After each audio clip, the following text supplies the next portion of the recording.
जय माता दी भक्तों।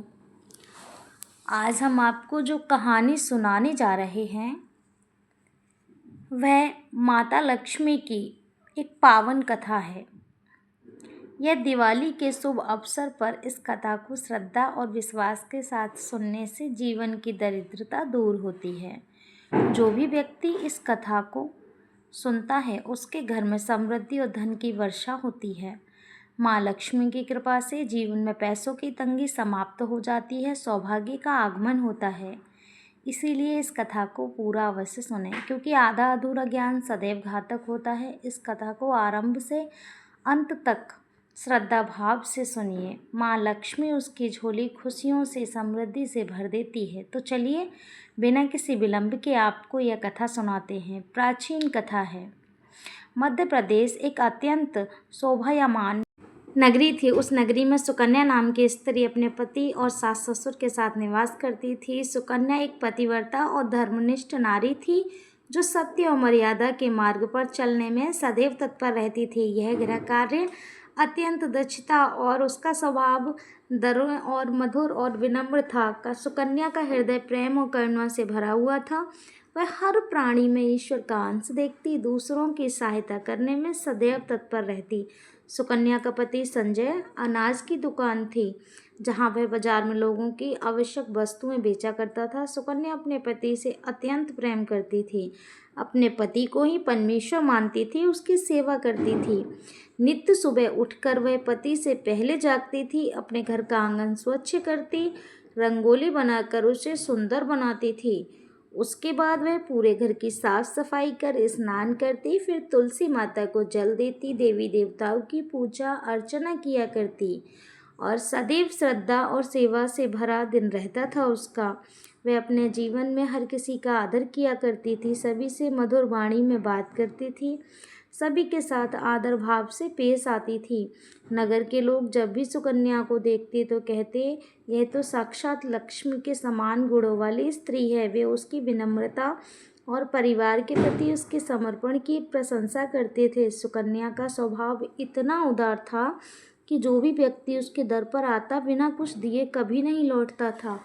दान करना उसे अच्छा लगता था, सेवा करना अच्छा लगता था। उसके द्वार से कभी कोई खाली नहीं जाता था। वह सुकन्या सभी को भोजन कराती थी, आवश्यकता अनुसार दान देती थी और सभी उसे आशीर्वाद देते थे। सुकन्या के घर में स्वयं ही माता लक्ष्मी निवास करती थीं, क्योंकि जिस घर में दया और धर्म का पालन होता है वहाँ लक्ष्मी का वास होता है, स्वाभाविक होता है।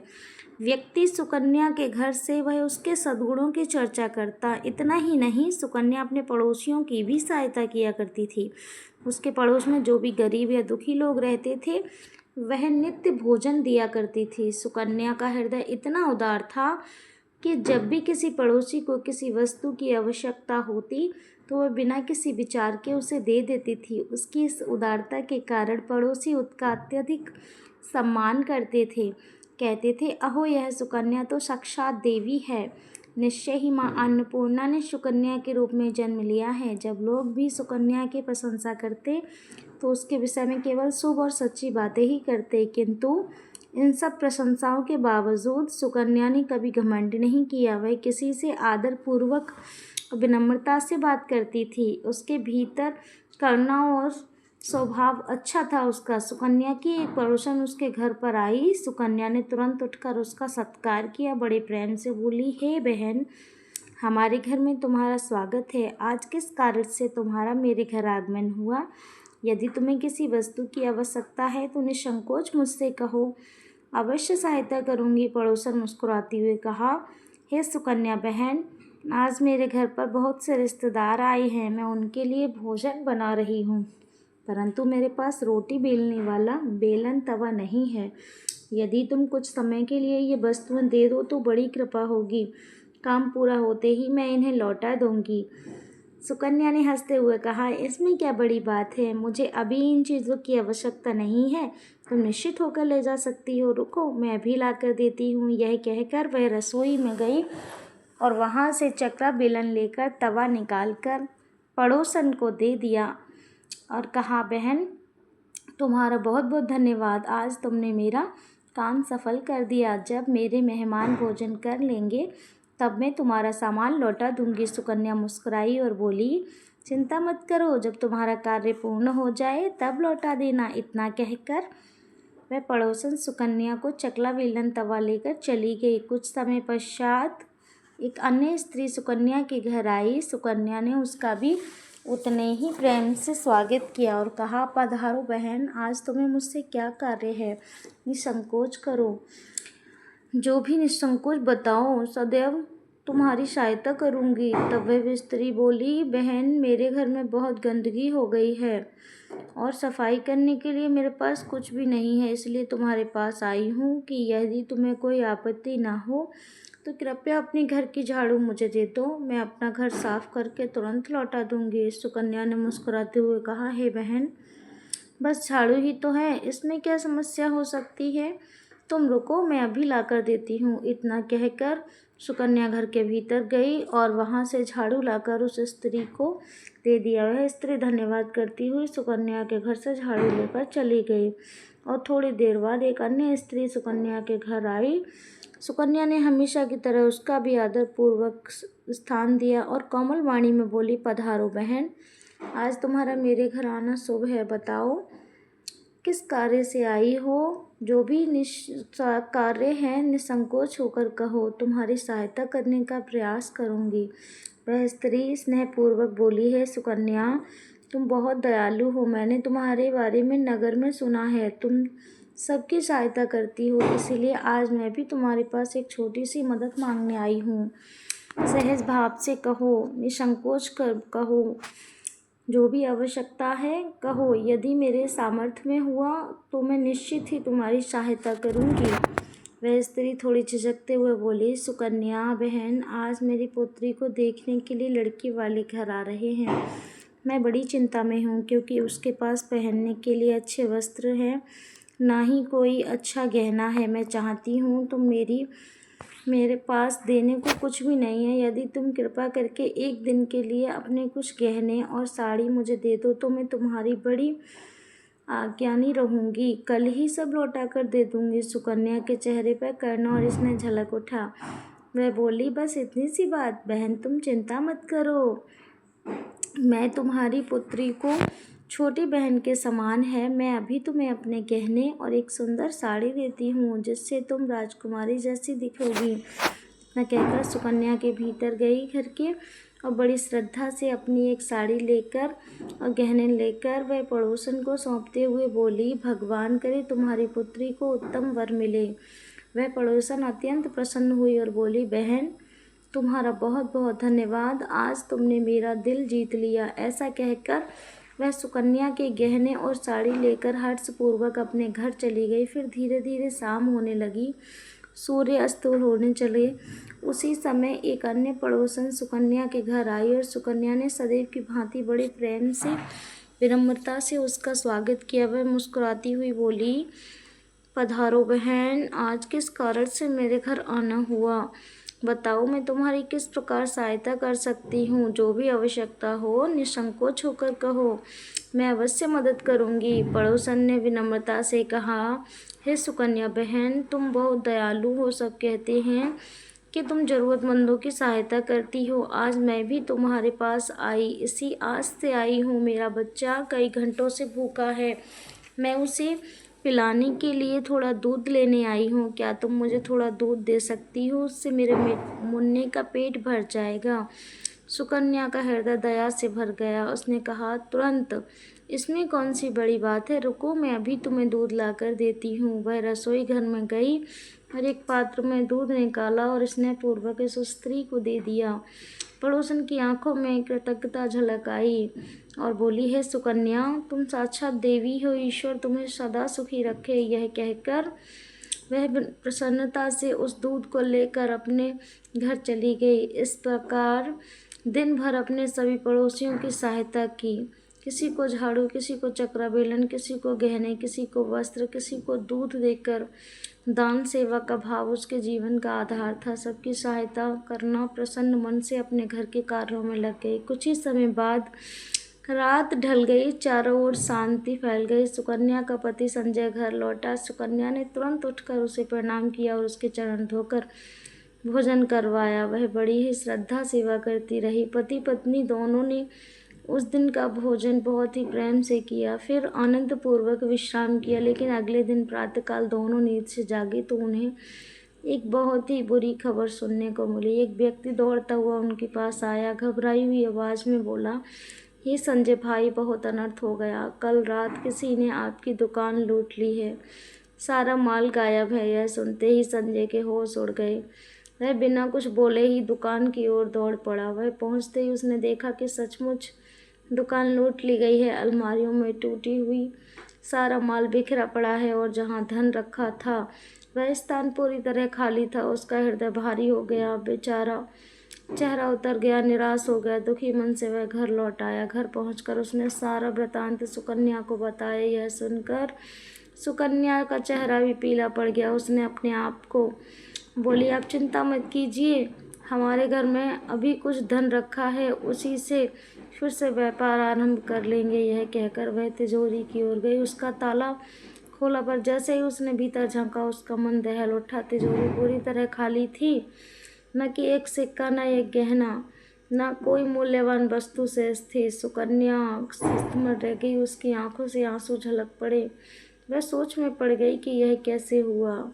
रात को तो दरवाजे बंद थे, फिर यह सब धन कहाँ चला गया। उसका मन भारी हो गया और वह मौन खड़ी रह गई, जैसे उसकी सारी शक्ति एक ही क्षण में समाप्त हो गई हो। सुकन्या का पति जोर से चिल्लाता हुआ, सुकन्या सच सच बताओ, हमारे घर का सारा धन कहाँ गया? कौन ले गया?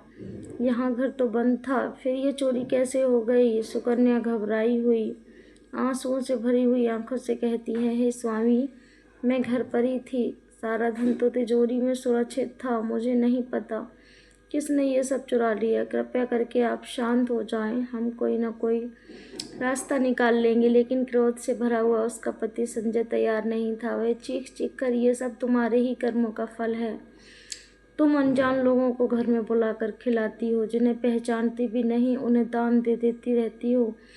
तुम्हें किसी ने हमारा सारा धन लूट लिया, तुम्हारी दया ने आज हमें सड़क पर लाकर खड़ा कर दिया। ये कहते हुए वह सुकन्या को भला बुरा कहने लगा। तभी सास भी क्रोध में यही कहने लगी, कहते हैं हमेशा दूसरों को घर की चीज़ें देती रहती है, किसी को चकना बेलन दिया, किसी को तवा, किसी को झाड़ू, किसी को गहने, किसी को दूध, अब भुगत उन्हीं में से किसी ने यह सब कुछ चुरा लिया है। तेरी मूर्खता ने हमारे कुल का नाश कर दिया। घर के सभी लोग एक स्वर में सुकन्या को दोष देने लगे। सुकन्या मौन खड़ी थी, सब सुनती रही। उसके आंसू लगातार गिरते रहे। फिर धीरे धीरे बोली, हे नाथ, आप चिंता मत कीजिए, मैंने अपने कुछ गहने एक पड़ोसन को उधार दिए थे, मैं उसके पास उन्हें वापस लेने जा रही हूँ, शायद कुछ मदद मिल जाए। इतना कहकर वह सुकन्या अपने कदमों से अपनी पड़ोसन के घर पहुंची। पहुंचकर उसने दरवाजे पर कई बार दस्तक दी, पर भीतर से कोई उत्तर नहीं मिला। उसने चारों ओर देखा, घर सूना था, दरवाजे खुले थे। कुछ पड़ोसियों ने बताया कि वह स्त्री रात में ही कहीं चली गई और शायद गांव छोड़कर भाग गई। सुकन्या का दिल टूट गया। वह निराश में डूबी हुई घर लौटी और अपने पति को सारी बात बता दी। यह सुनकर उसका पति आग बबूला हो उठा और क्रोध में कांपती हुई आवाज़ में वह सुकन्या को, तू कितनी मूर्ख है, तेरे कारण हमारा सारा धन वैभव नष्ट हो गया। तेरी इस बेहिसाब दान देने की आदत ने हमें भिखारी बना दिया। अब तू ही एक क्षण भी नहीं रह सकती, निकल जा मेरे घर से। सुकन्या कांपते हुए बोली, हे स्वामी, हे नाथ, मेरे सिवा आपके सिवा मेरा कौन है और मेरे लिए आप ही सब कुछ है, मैं कहाँ जाऊँगी? कृपया मुझे घर से मत निकालिए, मैं आपके बिना जीवित नहीं रह सकती। लेकिन उसके पति का हृदय क्रोध से पत्थर बन चुका था। उसने कठोर स्वर में कहा, तुझे तेरी परवाह नहीं, तू कहीं भी जा, नदी में कूद जा, जंगल में भटक जा, पर इस घर में तेरे लिए कोई स्थान नहीं है। तेरे कारण जो कुछ था सब बर्बाद हो गया। अगर तू यहाँ रहती है तो थोड़ा बहुत बचा हुआ वह भी नष्ट हो जाएगा। यह कहते हुए उसने सुकन्या को घर से बाहर धकेल दिया। सुकन्या गिड़गिड़ाती रही, हाथ जोड़कर विनती करती रही है, स्वामी ऐसा अन्याय मत कीजिए, मैंने कोई अपराध नहीं किया। लेकिन किसी ने उसकी नहीं सुनी। दरवाज़ा बंद हो गया और सुकन्या अकेली बाहर गई। आंसू रुके नहीं, बह रहे थे, हृदय टूट चुका था। वह रोती हुई, कांपते हुए कदमों से उस घर की ओर चल पड़ी, उस घर को जिसमें अब तक उसका सारा संसार बसा था। चलते चलते सुकन्या थकी टूटी निराश अवस्था में माँ लक्ष्मी के मंदिर पहुंची। उसके कदम डगमगा रहे थे, आंखों में आंसू थमने का नाम नहीं ले रहे थे। वह मंदिर के पास पहुंची और सीधे देवी की मूर्ति के चरणों में गिर पड़ी। आंसुओं से भीगा हुआ चेहरा, कांपते हुए होंठ थे। वह करुण स्वर में बोली, हे माँ लक्ष्मी, मैंने ऐसा कौन सा पाप किया जो मेरी यह दशा हुई।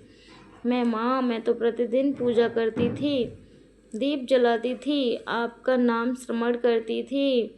किसी भी अपने का मैंने क्या पाप किया है, मुझे बताइए, कौन सा अपराध किया है, आप मुझसे क्यों रूठ गई हैं। वही मंदिर की सीढ़ियों पर बैठ गए। उसका हृदय भारी था, मन निराश था। वह सोचने लगी, यदि मेरे पति ने मुझे स्वीकार नहीं किया तो मैं जीवित रहकर क्या करूँगी। यदि मेरे ही कारण मेरे पति का सब कुछ नष्ट हुआ है तो मुझे इस जीवन का कोई अधिकार नहीं। मेरे लिए अब एक ही मार्ग शेष है, अपने प्राणों का अंत। ऐसा सुनकर सोचकर वह डगमगाते कदमों से नदी की ओर चल पड़ी। रास्ते में उसका मन असहनीय वेदना से भरा हुआ था। उसके चेहरे पर अब एक अजीब सी शांति थी, मानो उसने त्याग दिया हो। नदी के तट पर पहुंचकर सुकन्या ने दोनों हाथ जोड़कर आकाश की ओर देखा और कहा, हे माँ लक्ष्मी, अब मैं अपने प्राण देने जा रही हूँ। यदि मुझसे आपकी पूजा या शक्ति में कोई कमी रह गई हो तो कृपया मुझे क्षमा कर दीजिए। मैं अपने पति के बिना जीवित नहीं रह सकती। यह मेरी अंतिम प्रणाम है। मैं इस नदी में कूदकर अपने जीवन त्याग दूंगी। इतना कहकर सुकन्या ने आंखें बंद की और नदी में कूदने के लिए आगे बढ़ी। तभी चारों ओर एक दिव्य प्रकाश फैल गया। नदी का सोने की आभा में चमकने लगी और वातावरण कमल की सुगंध भर गई। उसी तेजस्वी प्रकाश के बीच स्वयं माँ लक्ष्मी साक्षात प्रकट हुई। उनका रूप अद्भुत था, नेत्रों में कर्ण, मुख पर दिव्यता और चरणों में प्रकाश निकल रहा था। सुकन्या उस दिव्य रूप को देखकर स्तंभ रह गई और वे कोमल पर दृढ़ स्वर में कहा, रुक जाओ पुत्री, तुम यह क्या करने जा रही हो। सुकन्या ने कांपते हुए आंखें खोली और जब उसने देखा कि साक्षात देवी लक्ष्मी माँ सामने खड़ी हैं तो उसकी आंखों से आंसू बहने निकले। तुरंत उन्हें चरणों में गिर पड़ी और कहने लगी, हे माँ, मुझे क्षमा करो, मैं बहुत बड़ी पापिनी हूँ और मुझे लगा कि अब मेरे जीवन का कोई अर्थ नहीं बचा। माँ, उसके सिर पर हाथ फेरते हुए सुकन्या, मनुष्य को अपने प्राण स्वयं नहीं लेने चाहिए, यह महापाप है। ईश्वर ने यह शरीर कर्म और जीवन जीने के लिए दिया है, न कि दुखों से डरकर, कठिनाइयों से डरकर जान देने के लिए। पर उनका सम्मान और साहस हंसकर करो, जो भी परेशानी आती है। मैंने त्याग कर दिया है स्त्री का, वह बड़ा धर्म, अपने पति के साथ रहना चाहिए। उन्होंने मुझे त्याग दिया है, इसके लिए मैं जीवित नहीं रहना चाहती। बिना पति के मैं जीवित नहीं रहना चाहती, इसीलिए मैं अपने जीवन का त्याग करने जा रही हूँ। गंभीर हूँ किंतु स्नेह नहीं है, सब जानती हूँ। तुम्हें क्यों ऐसा लगता है, परंतु यह तुम्हारी ही भूल के कारण हुआ है। तुमने अनजाने में कुछ ऐसी वस्तुएं दूसरे को दे दी जो किसी भी स्त्री को अपने घर से नहीं देनी चाहिए। इन्हीं वस्तुओं के कारण मुझे तुम्हारा घर छोड़कर जाना पड़ा। सुकन्या ने आश्चर्य और पश्चाताप से कहा, हे माँ, मैंने तो केवल दूसरों की मदद की थी, किसी का बुरा नहीं चाहा। और बताइए, वे कौन सी वस्तुएं हैं जिनके कारण आप मेरे घर से निकल आईं।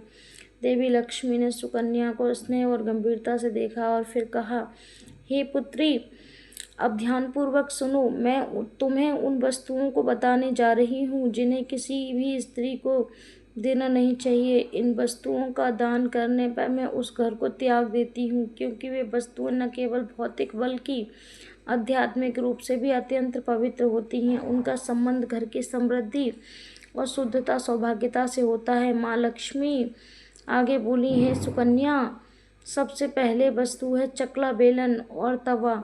इन वस्तुओं का स्थान रसोई घर में होता है और रसोई घर ही घर का हृदय होता है, अन्न बनता है, परिवार का पालन करता है। इन्हीं वस्तुओं से भगवान विष्णु भी प्रसाद तैयार किया जाता है, तब वे पर बनी रहती हैं, और इसीलिए इन वस्तुओं की पवित्रता बनाए रखना अत्यंत आवश्यक है। जो स्त्री अपने घर का चकला, बेलन या तवा किसी को दे देती है तो अनजाने में अपने घर की लक्ष्मी को भी भेज देती है, क्योंकि इन वस्तुओं को होने से घर का सौभाग्य कमजोर हो जाता है। इसीलिए तुमने जब यह वस्तुएं अपनी पड़ोसन को दी, और सबसे बड़ी भूल थी कि कुछ क्षण रुककर और सुनो तुम्हारी वस्तु के विषय में। झाड़ू है सुकन्या, झाड़ू मेरे लिए अत्यंत प्रिय है और पूजनीय है, क्योंकि यह घर की स्वच्छता का प्रतीक है। जहाँ स्वच्छता होती है वहाँ ही मेरा वास होता है। जब तुमने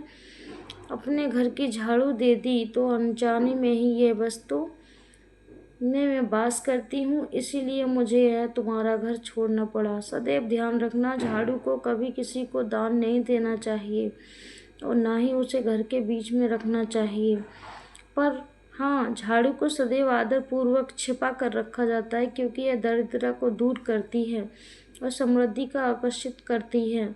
जिस प्रकार अपमान होता है उसे गलत तरीके से वहाँ से मैं स्वयं चली जाती हूँ।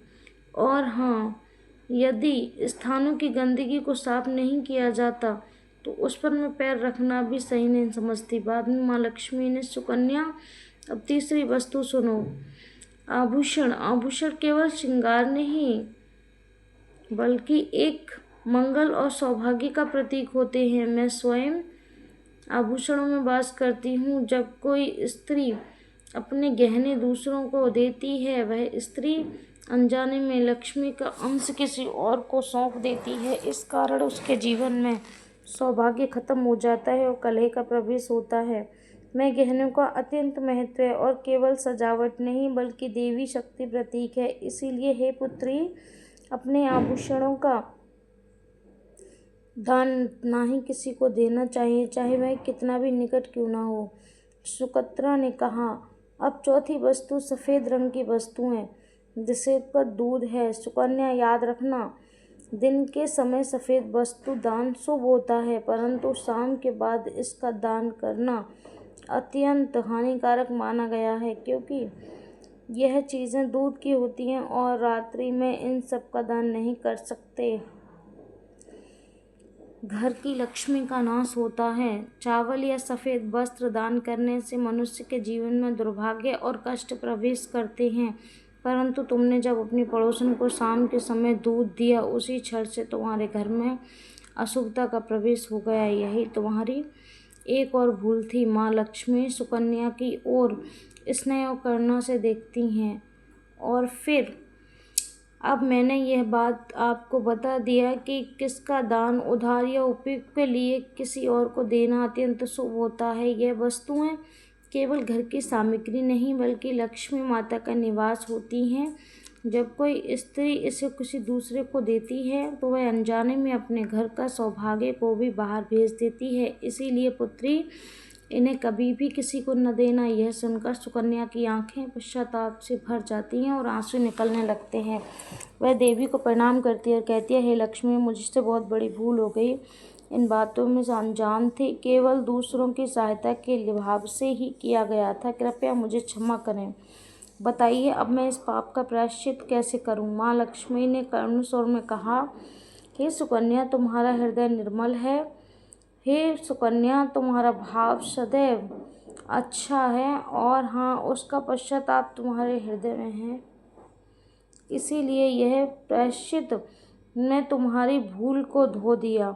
मत करो, अपने घर लौट कर आओ, मैं तुम्हें धन और सुख लौटा रही हूँ। इतना कहकर माता लक्ष्मी ने अपनी दिव्य मुस्कान और कुछ ही क्षणों में उसे दिव्य प्रकाश के साथ अंतर्ध्यान हो गई और फिर से मधुर मधुर शांति छा गई। सुकन्या कुछ समय बाद तक देवी के उसके बाद चरण जोड़कर, हाथ जोड़कर अपने चरणों में आपके बारंबार प्रणाम।